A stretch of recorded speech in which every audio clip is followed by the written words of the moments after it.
Kinshasa mbote Brazzaville ba diaspora boza ebele bomesana kolanda magazine bonda ya ekolo oyo epesaka bino ba information na temps réel et kama miepa yemoko DG valable en les devoirs. Lelo eza mokolo tolakisa bino rétrospective ya ba information phare oyo lekaki na semaine bolanda ba élément oyo. Vice-premier ministre et ministre ya économie nationale Vital Kamerhe a représenté qui premier ministre mokolo ya lundi 29 mai na Kinshasa pour le lancement ya plateforme ya géolocalisation ya ba école publique pe privée na République démocratique du Congo. Plateforme oyo ezali moyen les plus efficaces ya ko lutter contre délocalisation anarchique ya ba établissement scolaire ya entité moko na moko sans obtention au préalable ya arrêté ya ministre ya enseignement primaire secondaire pe technique na ba attribution na ye. Pour na Vital Kamerhe, plateforme oyo ekopesa plusieurs avantages na population pe selo ye géolocalisation oyo permettre gouvernement ya mboka ayeba na ko maîtriser épineuse question ya ba effectif ya ba enseignant. Par ailleurs, Vital Kamerhe a proposé que technique oyo ezala appliqué na ba secteur nyonso ya vie nationale lokola, armée, police nationale, fonction publique pe ba secteur mosusu afin ya kozwa maîtrise si ba effectif ya ba agent ya l'état. Yango biso awa to betisi kambunda.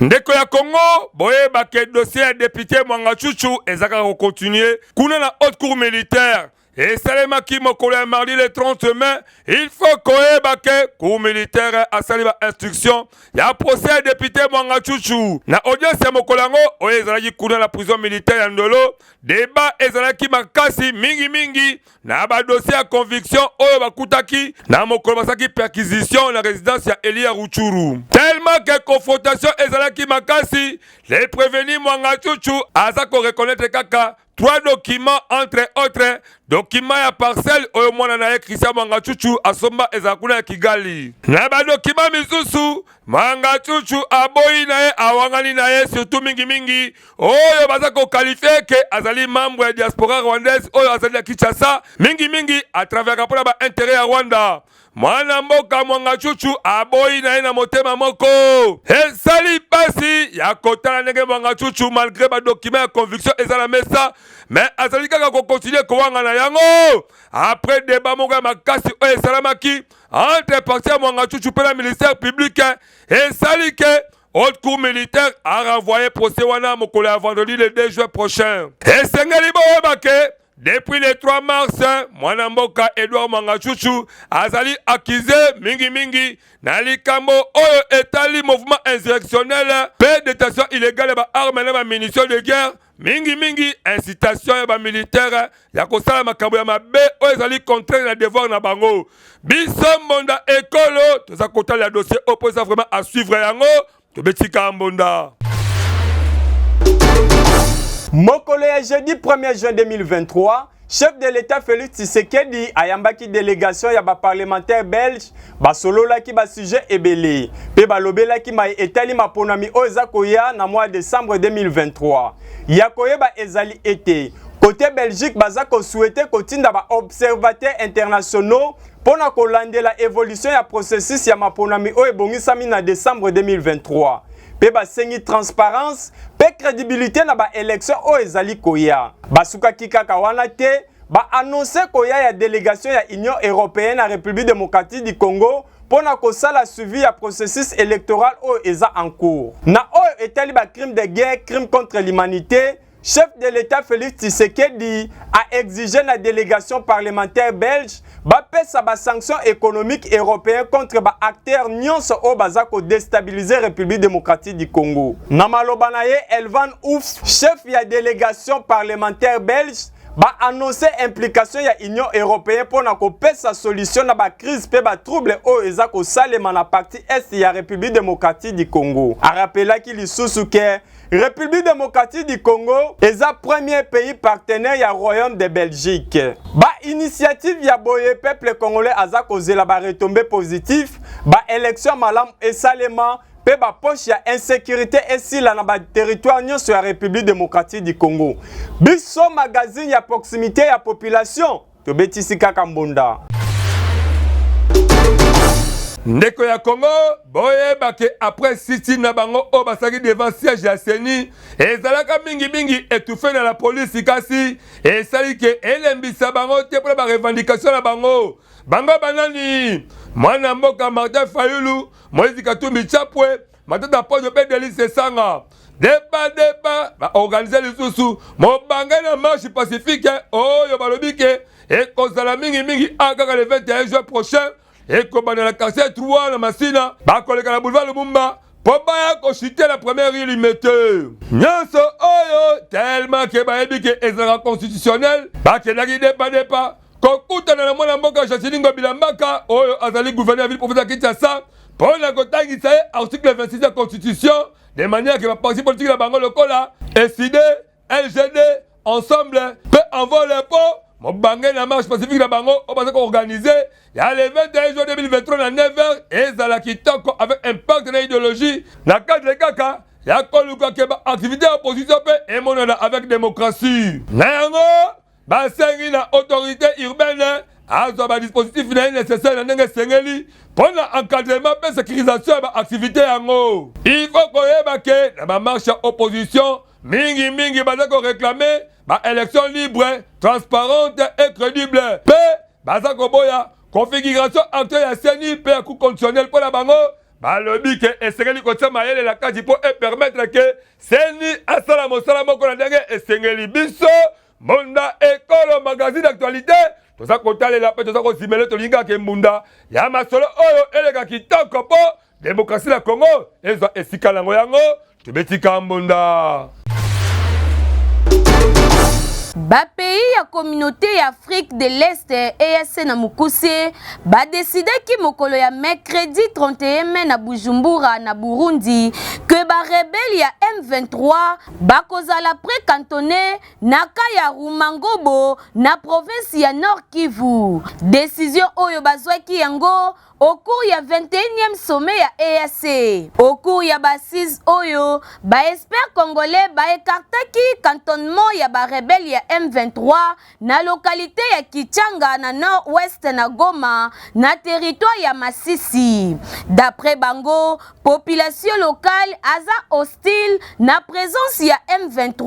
oyo bazali ko soupçonner que ba commettre ba crime ebele na région. Pour na localité ya Sabinyo Peru Nyoni, ba expert ba estimo ki que ba rebelle ya M23 baza supposé cohabiter déjà na localité oyo. Na yango, celle site oyo eko remplir ba condition minimale d'accueil pour na pré-cantonnement eza Rumangabo. Mais site ya cantonnement ya Maniema eza toujours maintenu. Ba decidaki na sommet oyo lisusu ke ba kotia équipe moko ya investigation na ba différents sites wapi ba massacre et salemi ebele. Ministre d'État congolais en charge de l'intégration régionale Mbusa Nyamwisi a réussi ko convaincre Kenya na Uganda que ba M23 lokola baza étaté ba koki donc te ko faire partir na équipe ya investigation. Équipe oyo ya investigation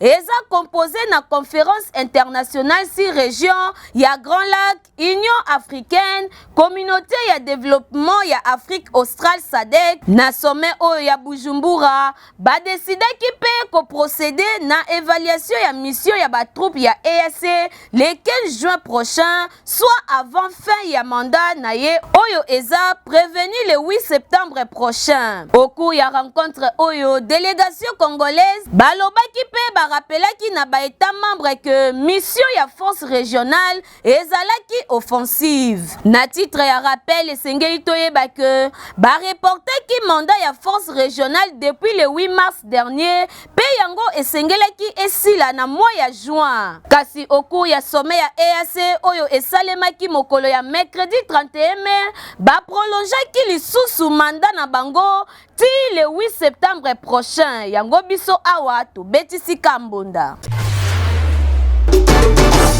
Congolais, Congolaises, yo mutu ozalaka na idée ya développement ya RD Congo, magazine Bonda ya Ekolo baleki ya Yezu apesi bino opportunité ya koya ko exposer ba vision na bino pona bolamu ya ekolo mobimba. Botala bino moko tomesana koyamba batu na plateau na biso po mutu na mutu atalisa vision na ye. Yo mutu oza na ba ide ya malamu olingi mboka ekende liboso, magazine Bonda ya Ekolo afongoleli bino ba porte yaka o contribuer na développement ya mboka RD Congo. Oyo ayebike aza vrai leader sala lokola baninga yaka na plateau na biso parce que eza seule adresse oyo eyambaka ba leader ya makasi pe ya solo. Tala ndenge ba leader bazali koleka moko na moko, bazali koyamba bango epai ya mwana mboka Alain Dewa na Medrine Kambembe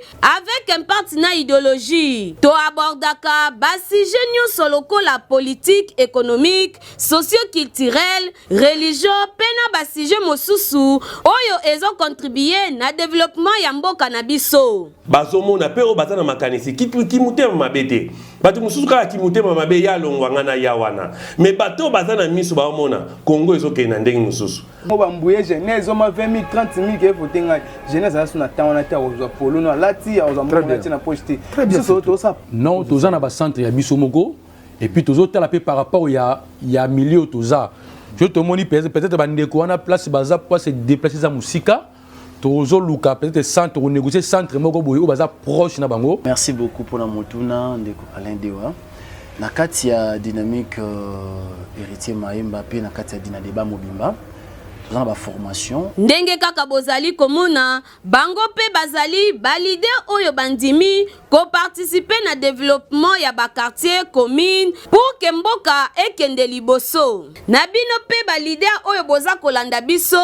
bolinga ka développement ya quartier ya commune to pe ya RD Congo Mobimba. Bobenga biso na numéro oyo eza affiché na bas d'écran na bino. Toko yamba bino pendant 30 minutes sans débat avec un partenaire idéologie pour que vous exposer ba vision na bino liboso ya population pe aye babino. Yango biso na magazine Bonda Ekolo to bengi ba leader ya solo pe to beteli bango kambonda.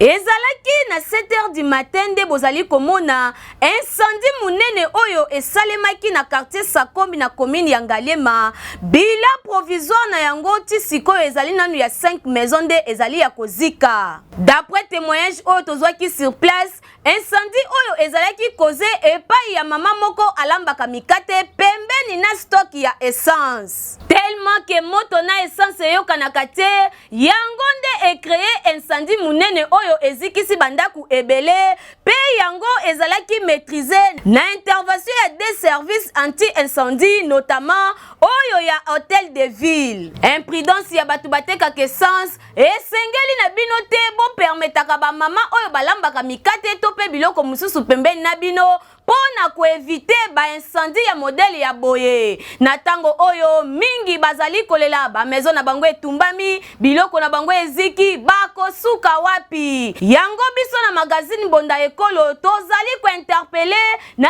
bino nyonso oyo boteka ke essence botika na kosanga na bino na ba mama oyo bateka ka uswati ba mama oyo basalela ka moto parce que yango ezali mabe makasi. Yango biso awa to betisi ka mbonda.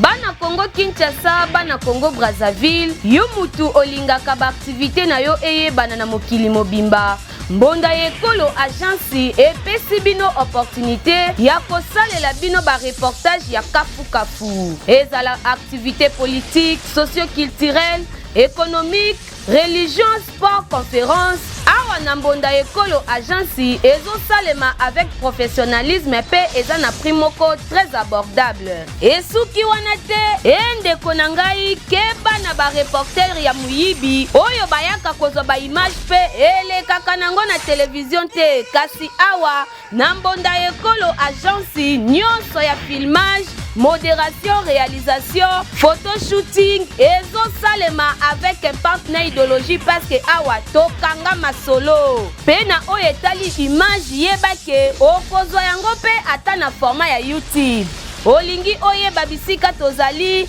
benga biso na plus 243 89 81 81 097 na bandeli lisusu na plus 243 89 81 81 097 na mbonda ekolo agence nyonso ya reportage ezosalema kitoko avec professionnalisme eyokani yo.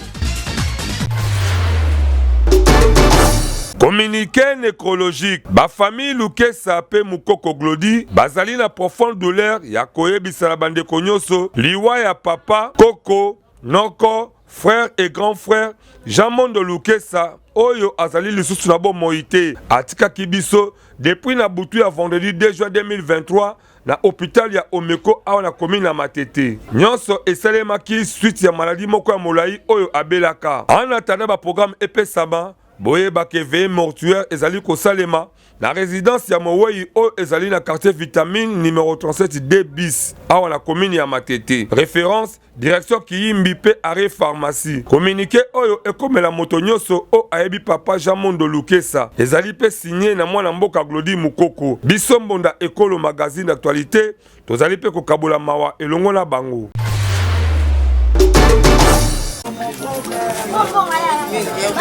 Ndeko ya Congo kaka ndenge bozo komona ba image oyo moyen kutu toloba mingi ezate botuna nga tozali wapi tozali kaka awa na centre ville ya Kinshasa mingi na commune ya Kimbaseke na quartier Luebo esika wenze ya maboso ezalaka o mingi bayebi yango po wenze oyo esalaka impact na idéologie mais botulanga wenze oyo ekenda wapi érosion oyo boza komona oyo nde emema wenze oyo pe emela yango mobimba ekenda tsubu kutu burgumestre commune ya Kimbaseke ata rapport moko atika kosala te po kote oyo bayebi ata ye te pe baluka bamema ele sikoyo atikala kokoma te eza kosala pasi na population ya kote oyo gouvernement congolais botala nano likambo oyo bandeko ya commune ya Kimbaseke na quartier Luebo balelisi son de cloche po bazangi eska okende bino moboyoka ndenge babetisi mbonda liboso ya kamera ya mbonda ekolo tozo vivre na pasi puisque normalement presque bandako nyonso tu esila kokende pona ndenge bamvula betaka mingi awa boye suivi ya l'état ezalite alors yango wana sikasikoyo presque bandako nyonso ezalaki awa bandako nyonso tu presque ekei ba mama na pasi bazongi na bandako ya baboti bana epai papa epai pona nini bandako nyonso tout presque si kwei et puis ça fait déjà longtemps ezalité que ya lobi kuna mais e banda penza kala penza kenda mapangu nyonso kenda babwaka babuka lupango sikoyo biso batuto tikali otala pasi moyen zate na bana na bakoko ngai mama veve na kokende wapi na bakoko awa tokosenga kaka na gouvernement boye bake commune ya Kimbaseke eza monene eza kaka komona ke baburgumestre baza incapable ya kovisite commune mobimba yango soki be moyen ezali na misika fourmi bokabola yango ekomata de commune parce que ekosala kitoko et surtout que tala berozo oyo esalama esengeli barapport ekoti mais bourgmestre incapable même ya kokoma kote oyo po rapport ekoma yango tobetisika mbunda timoli bamabulo oyo po enkadre nga memoire ezakaka te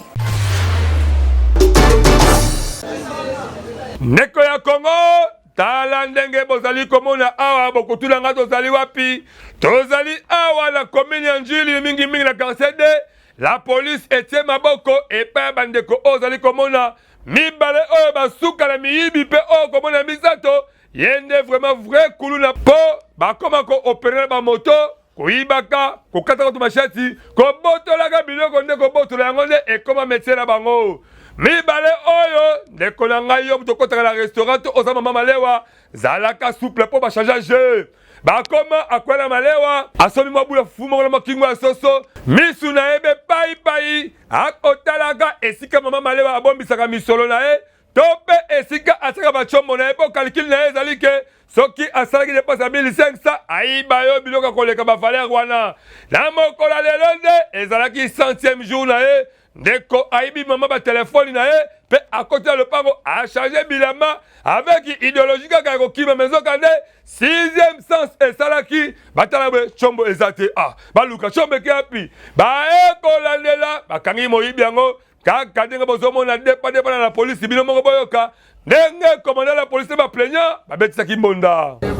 En tout cas, merci, monsieur les journalistes Nandengo accordé la parole. Ce que la police ou major na langwa mal à l'aise azokola la pongite, pe police na yeba azokola la pongite suite na ben civique oyo. Oyo monsieur Meshak talandenge yemoko amekoma, Sala H soki to yebite azanani, grand voleur. Accueilli na restaurant ya mama oyo. Po bateka na restaurant a commandé plat ba pese pe plat e madesu abandi kolia madesu na loso eri azolia nzokande muibi misu pai azoko beta non restaurant comme ça très bien construit awa moi eloko pe nga na go checker na sala échange na moi 1500 na nga na zotika awa il faut na sala pe échange na eloko moko boya bien na kene nango abeta misu boya na prise ya mama malewa amoni deux téléphones itel Android ya lobete ngai pe na yebi ndenge na ko disere bango pona zo yango ayaki kolia malewa tango aye a commander plan na ba pesi ya koti na kati andi pe kolia na misa mukioto taka boye mutu abimimba moko tema ke eza babiloko eza ma prise ya fondi to bite to ta ba téléphone kokota to kota beto kuti de téléphone ezate to kuti kaka ba charger na prise to bimi boto andi ko benge papa ya kabandi mbangu akoti na lupango moko temsa ke ko bata mpa mamana esali pasi yeba ke tango yoza koluka misusu be bazolingela obul ndengeli ni bango bakoza bomengo na sima ba poche na biso yango esengeli kozalaka ekenge yeba ke tango oza koteka malewa mingi bayaka wana baza ba client malamu te bisusu bayaka aye alia po ayi bayoka ndenge bona mobali oyo baza kosala ozo komona o mususu suka na moyibi bangonde bayibaka na bamoto pona ko indisposer population ya mona mboka Chilombo yango ekosenga toujours koza vigilant pe ko dénoncer bango po la police asa musala kitoko biso awa tobete komanda malaise maboko po musala kitoko e monani yango tobeti kambonda likambo ya dollar na ville province ya Kinshasa ndeko ya Congo toyebite topé sango soki komboni nipo et comment nango komata chaque année na 2016 toyebaka dollar ezaka na 16 000 to comme na 2017 et comme na 17 000 2019 2020 P 2023 et comme na 23 000 fois donc que chaque année dollar et comme koboti samwana likolo na yango et comme il kopesa ba congolais pasipo ata moya ko sala ba achat na banzela ba kendaka ezalité biloko tout et comme cher na ndenge moko impossible gouvernement ba warrior ça toyebite soki bozali wa pipo oyo congolais azokomona lelo oyo neti kaka a commis étranger na mboka na epo neti kaka secteur na ministère économie ekufa nango kala yango biso magazine bonda ekolo dépendé par le marché boyo kanenge population babetisaki mbonda eza komata moya kosala wenze ezate okobimana mo 5000 moya osomba biloko ezate bana bazotonda te toyebi te tosuka wapi bokipe biso na makamba kolia eza faute o bato bazotekela biso te eza faute biloko dollar chaque jour ezomata bazosomba biloko cher moya pe batekela biso mo cher ezate bosunga biso soki te tozobubuka bandako na bana na bamama na batata toyebaki tosomba biso ke na $100 bapeso 4 carton bazongiso day 1 lelo carton biso ekomi na $100 bana babika ndeni tovive ndeni yango nde moto ebikisaka bana wende eza te ozotaka bana bakolia nini ekola 1500 okosomba ngo ndenge nini masangu kutu koloba te kantina masangu 7000 okoloba te saki ya mbino emati 800000 moya kosomba ngo eza te tokomotangisaka bikolo otie ndamdambo oteka moyen de vivre franc congolais kutu esi la ngala po mwana mpo alela mutoko kelema wa azalaka te yango tosengi na gouvernement ba warriors bosala mo eloko po vi o bakongole ba mene lelo oyo ekomi ya pasi ya koleka na likambo oyo etali dollar po chaque année dollar ekoma komataka ndenge elingi c'est comme si kutu gouvernement ba warriors bozalaka te bola mukako bozape yango sobi moyen te bo démissionnaire po congolais alembi yango biso tobetika mbonda nazoyeba te bato nyonso tokovote bakosala eloko moko te bon biso tokolobela makambo mingi ya courant pourquoi courant etambola mabe mpona nini boye mpona nini boye yango wana nde kitoko par rapport ya loi oyo député national apesi na assemblée nationale ke dot ekoma $500 mpona yo mwana mboka réaction ekoki kozala nini réaction ezali ke dot wana toboyi yango ezali malamu te na ntina nini parce que eloko nyonso mutu asalaka yango amonaka pasi en plus eza te ke eza eloko mutu oyo mutu abokoli atangisi yo ye kofixe kaka prix ke $500 makambo ezoleka na mboka ozozela yango solution te donc solution euti kaka kozwama mpona makambo mona oyo mutu aboti obalise na $500 mbote mwana mboka mbote papa journaliste réaction na ye ekoki kozala nini à propos ya député national alobi ke apesi loi na kati ya assemblée nationale mbongo ya dot ekoma $500 to etake congolais etake parent réaction ekoki kozala nini réaction na ngai ezali vraiment malamu te likanisi oyo ye député wana azwi wana mpe na assemblée baboya yango mpona nini po parent ntango aboti mwana na ye akotangisa ye asilisi classe badepense ya kolesa mwana wana kobokola ye eleki $500 olokaka biso ke baosente bango nzambe akopesa kaka ke ngolu banala mobala na kozwa mbongo akobala mwana mwasi wana na mbongo wana te na $500 toboyi yango kobokola mwana eza pete te kotangisa mwana eza pete te lelo bapara bazwi baniongo ebele likolo baexamen d'etat na $500 ekosimba te papa. Bandeko ya Congo, boye bake, bibota bandeko la biso ya basi, ekoma kosala soni, okomona, abota bana bibale misa, tula tata pe, akoma kosundola bana, epa mama na bango, mama na bango, azaka charge, moko mwana mwasi, kaka mutambula pipa, muke, kobiba, aki paralizu bana te, toye bakate babota rapona nini, yango boyo ka sagesse ya karikature lelo. Lokola azokende ambiance, kasi mwana abandi kolela. Tala Melissa ndenge atomboki kokamwa yango nini yangoko nakomi esclave po na bota yo longwa kuna tia ngai à l'aise esalisama komona ndenge Melissa abota bibota koma kosundela mwana zolela kasi ye enkipa kutu atombokeli mwana akanisi ke mwana komisa esclave abota ye ya boye esali mabe makasi tellement mwana azali kolela kaka mama Melissa pe akosi likambo yango boyoka bino moko boniko Melissa mwana azolela azali pe malade boye nini ko ezalaka boye te bongisa mama te mama na lembi nabima lisusu te likolo na ye malade soki akufa na ye ngai nabengisaka ye te akufa na ye kaka esali pasi Melissa abota mwana kasali ko doso ya mwana te ye kaka kobima toyebi te na kobima la pe risque pe akozwa lisusu zemi mususu yango le petit mikendo depa epa le ventiri yo kandenge abetisi sete ventiri bafi ya lelo bakoma ndenge babotaka pona nini le ventiri pe na ngambo na ye mwana Kongo yo kandenge apesi sagesse na ye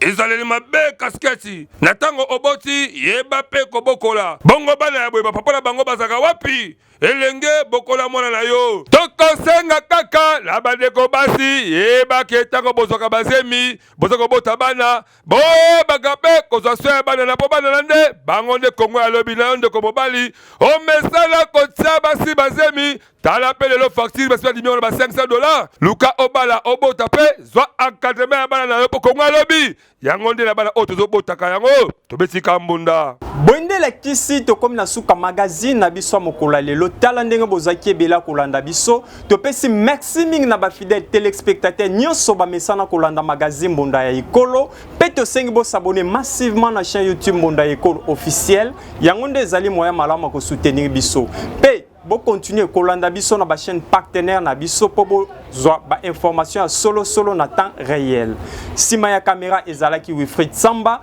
réalisation pe montage à mokolo lelo et simbamaki et pas Idrid Mateta édition mokolo lelo et kamamaki et pas Medrine Kambembe toujours na idéologie ya moko DG valable en les dewa ngai na bino tokuta mikolo mizali koya soki ye sazongité bye